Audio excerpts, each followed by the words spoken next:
যশোরের মনিরামপুর উপজেলার রাজগঞ্জ বাজারের মাস্টারপাড়া এলাকার মানুষের দীর্ঘদিনের যাতায়াতের ভোগান্তি দূর হয়েছে। চলাচলের অনুপযোগী হয়ে পড়া একটি রাস্তায় নিজস্ব অর্থায়নে একটি বড় কালভার্ট নির্মাণ করে দিয়েছেন উপজেলা যুবদলের যুগ্ম আহ্বায়ক মোহাম্মদ মতিয়ার রহমান।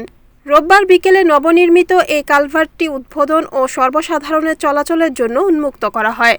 দীর্ঘদিন ধরে রাজগঞ্জ বাজারের মাস্টারপাড়ার এই গুরুত্বপূর্ণ অংশটির কালভার্টটি ভেঙে চলাচলের অযোগ্য হয়ে পড়েছিল। ফলে স্থানীয় বাসিন্দা, ব্যবসায়ী এবং স্কুল কলেজের শিক্ষার্থীদের চরম দুর্ভোগ পোহাতে হচ্ছিল।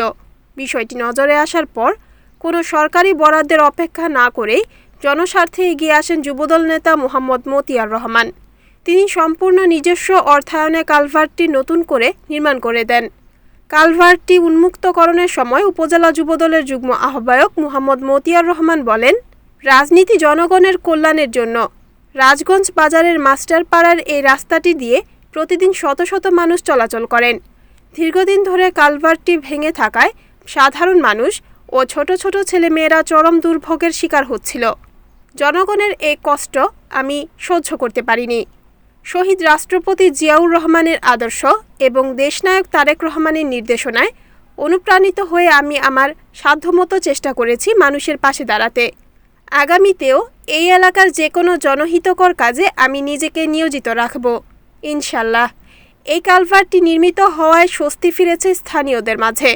মাস্টারপাড়ার বাসিন্দারা জানান, দীর্ঘদিন ধরে এই ভাঙা কালভার্টের কারণে প্রতিনিয়ত ছোট বড় দুর্ঘটনা ঘটত।